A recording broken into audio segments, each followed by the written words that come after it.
আসসালামু আলাইকুম, সবাইকে স্বাগতম।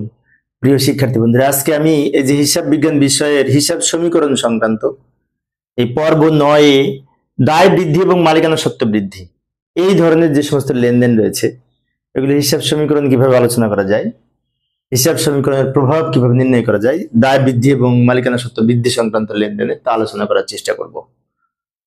আলোচনায় আছি আমি মোহাম্মদ সিরাজুল ইসলাম। চলো শুরু করা যাক। প্রথমে আমরা প্রশ্নটা দেখে নিব। তার আগে একটি বলে দিই, সেটি হচ্ছে আমরা যখন হিসাব সমীকরণের প্রভাব নির্ণয় করি তো বিভিন্ন ধরনের হিসাব সমীকরণের প্রভাবের তথ্য রয়েছে। যেমন কিছু কিছু লেনদেন আছে সম্পদ বৃদ্ধি পায়, মালিকানা সত্ত্ব বৃদ্ধি পায়, যেমন মূলধন আনয়ন আয় হলে। আবার কিছু কিছু লেনদেন আছে সম্পদ হ্রাস পায়, মালিকানা হ্রাস পায়, যেমন উত্তোলন করা হলে, খরচ হলে। আবার কিছু কিছু লেনদেন আছে এই সম্পদ বৃদ্ধি পায়, দায় বৃদ্ধি পায়, যেমন ধারে সম্পদ ক্রয় করা হলে, ঋণ গ্রহণ করা হলে। আবার কিছু কিছু লেনদেন আছে সম্পদ হ্রাস পায়, দায় হ্রাস পায়, যেমন পাওনাদারকে পরিশোধ, কোনো দায় পরিশোধ করা হলে সম্পদ হ্রাস আর একদিকে দায় হ্রাস পায়। আবার কিছু কিছু লেনদেন আছে সম্পদ হ্রাস পায়, সম্পদ বৃদ্ধি পায়, যেমন নগদে আসবাবপত্র ক্রয়। নগদে কোনো সম্পদ যদি ক্রয় করি একদিকে নগদ টাকা বাড়বে, একদিকে নগদ টাকা কমবে মানে সম্পদ কমবে, আর একদিকে যেটা কিনবো সেটা বাড়বে। যেমন নগদে আসবাবপত্র ক্রয়, আসবাবপত্র বাড়বে, নগদ টাকা কমবে, দোনোটাই সম্পদ, সম্পদ বৃদ্ধি সম্পদ হ্রাস। আবার কিছু কিছু লেনদেন আছে দায় বৃদ্ধি পায়, দায় হ্রাস পায়, যেমন ব্যাংক পাওনাদারকে পরিশোধ, তাহলে পাওনাদার কমছে, ব্যাংক ঋণ বাড়ছে, দুইটাই কিন্তু দায়ী। আবার কিছু কিছু লেনদেন আছে মালিকানা বৃদ্ধি পায়, মালিকানা হ্রাস পায়, যেমন পণ্য উত্তোলন, মূলধনের সুদ, উত্তোলনের সুদ, বিনামূল্যে পণ্য বিতরণ, এইগুলি। কিছু কিছু লেনদেন আছে এই দায় বৃদ্ধি পায়, মালিকানা হ্রাস পায়। এই জাতীয় কিছু লেনদেন আজকে আলোচনা করব। তো লক্ষ্য করি যে বাকিতে পণ্য ক্রয় করা হলে একদিকে দায় বাড়বে, আর একদিকে মালিকানা সত্ত্ব কমবে। কেন কমবে?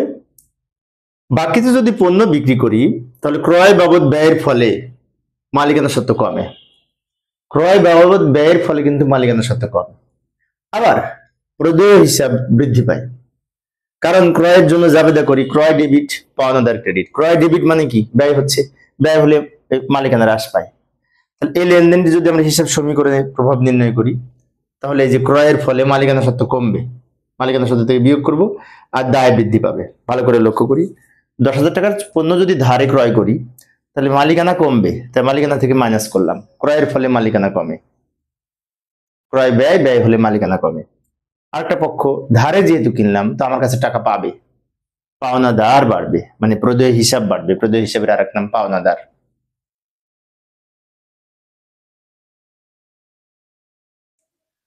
পরে আরেকটি লেনদেন লক্ষ্য করি, জসিম এন্ড কং এর নিকট থেকে পণ্য ক্রয়, এটাও কিন্তু ধারে পণ্য ক্রয়। তো সেম, ধারে পণ্য ক্রয়ের ফলে মালিকানা সত্ত্ব কমবে, আবার দায় বাড়বে, ধারে যেহেতু কিনেছি। এই লেনদেনটিও আমরা যদি ছকের মাধ্যমে দেখি তাহলে একদিকে যেমন ক্রয় হলে মালিকানা সত্ত্ব থেকে বিয়োগ করব, আবার প্রদেয় হিসাব বাড়বে, ক্রয় ডেবিট, প্রদেয় হিসাব ক্রেডিট, এটা জাবেদা ধারে পণ্য ক্রয় করা হলে। এখন ক্রয় ডেবিট মানে কি? ক্রয় বাড়ছে, ক্রয় বাড়লে মালিকানা কমে, ব্যয় হলে মালিকানা কমে। আবার আরেকদিকে প্রদেয় হিসাব বৃদ্ধি পায়, মানে দায় বৃদ্ধি পায়, দায় বৃদ্ধি, মালিকানা হ্রাস ধারে পণ্য ক্রয়ের ফলে।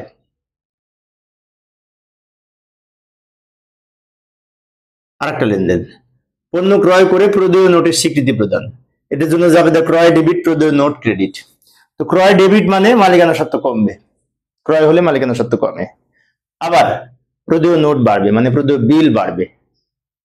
এটা যদি হিসাব সমীকরণের ছকের মাধ্যমে দেখি তাহলে একদিকে যেমন ক্রয় হয়, ক্রয়ের ফলে মালিকানা কমে, মানে কি? মূলধন থেকে মাইনাস হবে, মালিকানা থেকে মাইনাস হবে। আর একদিকে প্রদেয় নোট বৃদ্ধি পাবে, প্রদেয় নোট বৃদ্ধি পাবে, প্রদেয় নোট দায়। তাহলে এটা কিন্তু ওই সমানের ডান দিকেই পরিবর্তন হচ্ছে, দায় বাড়ছে আর প্রদেয় মূলধন কমছে, মালিকানা সত্ত্ব কমছে।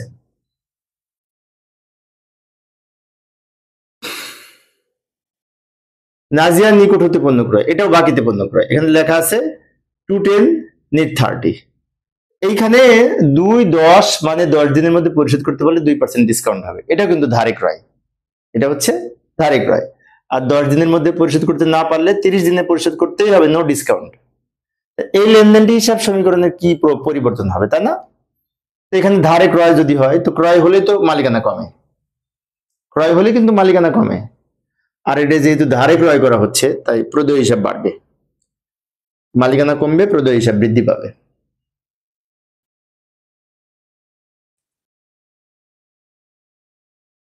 পরের লেনদেনটি লক্ষ্য করি। এখানে বলছে ধারে পণ্য ক্রয় করা হলো 10,000 টাকা, পরিবহন খরচ পরিশোধ নগদে 1,000 টাকা, নগদে 1,000 টাকা পরিবহন খরচ প্রদান করা হয়েছে। আর পণ্য যে কিনেছি 10,000 টাকা, ওটা ধারে। এইখানে কি ঘটনা ঘটছে? এইখানে পণ্য পরিবহন খরচের ফলে এবং ক্রয় দুইটা মিলে 11,000 টাকা দ্বারা মালিকানা সত্ত্ব হ্রাস পাবে, কারণ ক্রয়টাও ব্যয়, পরিবহনও ব্যয়, দুইটাই যেহেতু ব্যয়, ব্যয় দ্বারা মালিকানা সত্ত্ব হ্রাস পায় ব্যয় বৃদ্ধি পেলে। আর ক্রেডিট দিকে দুইটা পক্ষ হবে, একটা হচ্ছে নগদ টাকা 1,000 টাকা কমে যাবে, আর প্রদেয় হিসাব বৃদ্ধি পাবে। নগদ টাকা 1,000 টাকা কমবে, যেটা নগদে পরিশোধ করব, আর 10,000 টাকা দায় বাড়বে যেহেতু ধারে পণ্য কিনছি। তাহলে এখন এটার হিসাব সমীকরণে কি কি প্রভাব নির্ণয় করব লক্ষ্য করি। প্রথমত এই মোট 11,000 টাকা মূলধন থেকে, মালিকানা থেকে মাইনাস হবে, আর পাওনাদার বাড়বে 10,000 টাকা প্রদেয় হিসাব, আর 1,000 টাকা সম্পদ কমবে। ভালো করে লক্ষ্য করি, যে 1,000 টাকা নগদে প্রদান করতেছি ওটা নগদ থেকে মাইনাস হবে, যেটা বাকি থাকছে ওটা প্রদেয় হিসাব বাড়বে। আর এই দুইটা মিলে যে টাকা হয় মোট 11,000 টাকা মালিকানা সত্ত্বের সাথে কমবে, কারণ ক্রয়টাও ব্যয়, পরিবহনও ব্যয়। তো ক্রয়টাও মূলধন থেকে মালিকানার সত্ত্ব থেকে বিয়োগ হবে, আর পরিবহনটাও মালিকানার সত্ত্ব থেকে বিয়োগ হবে, মালিকানার সত্ত্ব থেকে দুইটা বিয়োগ হবে।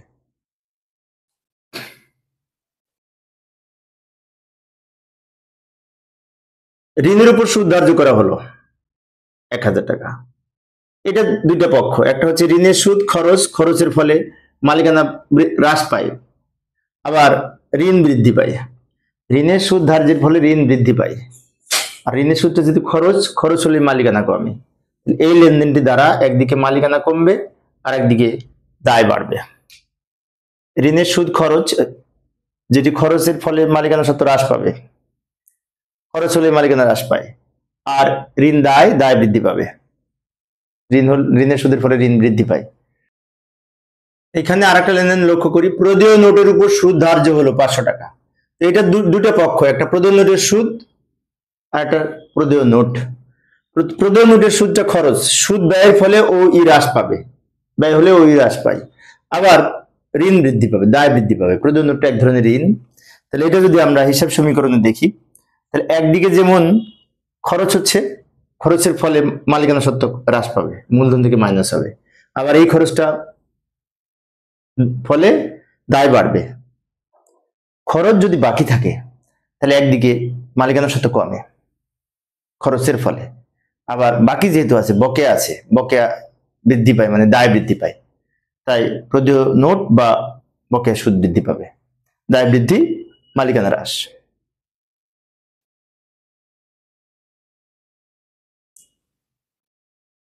কর্মচারীদের বেতন বকেয়া আছে, তো এটা দুইটা পক্ষ, একটা বেতন, একটা বকেয়া বেতন। বেতনের ফলে মালিকানা সত্ত্ব কমে, আর বকেয়া বেতনের ফলে দায় বাড়ে। এখন যদি আমরা সমীকরণের ছকের মাধ্যমে দেখি, বেতন এর ফলে কি হয়, মালিকানা সত্ত্ব কমে, তাই মালিকানা সত্ত্ব থেকে বিয়োগ হবে, বেতন খরচ সেজন্য। আরেকটা পক্ষ বকেয়া বেতন, বকেয়া বেতনের ফলে দায় বাড়ে। তাহলে এই লেনদেন দ্বারা দায় বাড়ছে, মালিকানা কমছে।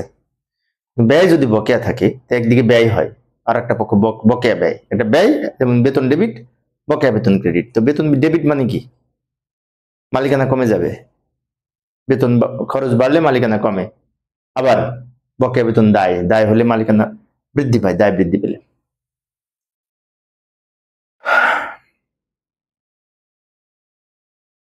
কর্মচারীদের চলতি মাসের বেতন পরবর্তী মাসের 5 তারিখে পরিশোধ করা হয়, তার মানে বেতন বকেয়া আছে।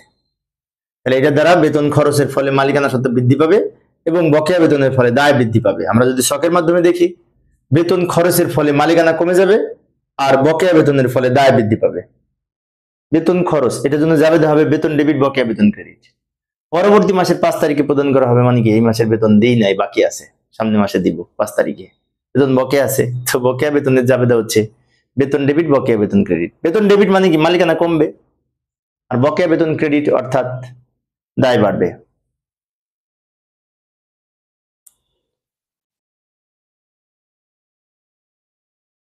বিদ্যুৎ খরচ, বিদ্যুৎ বিল পাওয়া গেল, তো বিদ্যুৎ বিল পাওয়া গেলে বিদ্যুৎ খরচ বকে আছে বোঝে, পরিশোধ করি নাই, বিদ্যুৎ বিলটা পেয়েছি এখন পরিশোধ করে নাই, এটার জন্য যাবে বিদ্যুৎ খরচ ডেবিট, বকেয়া বিদ্যুৎ খরচ ক্রেডিট।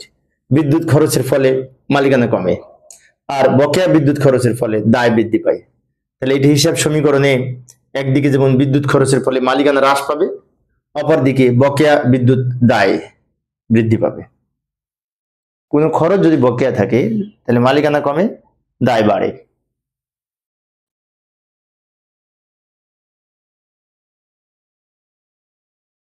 বিজ্ঞাপন বিল অপরিশোধিত রয়েছে, অপরিশোধিত মানে বকেয়া রয়েছে। এটা দুটো পক্ষ, একটা বিজ্ঞাপন খরচ আর একটা বকেয়া বিজ্ঞাপন।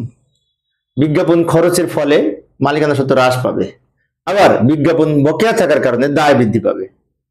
একদিকে যেমন বিজ্ঞাপন খরচ হচ্ছে, খরচের ফলে মালিকানা কমবে, আবার আর একদিকে বকেয়া বেতন, বকেয়া বিজ্ঞাপন বিলটা দায় বৃদ্ধি পাবে। ওই যে কিছুক্ষণ আগে বললাম যে কথাটা আবারও বলছি, খরচ যদি বকেয়া থাকে মালিকানা কমে, আর বকেয়া বেতন বা দায় বাড়ে, বকেয়া খরচ বা দায় বাড়ে।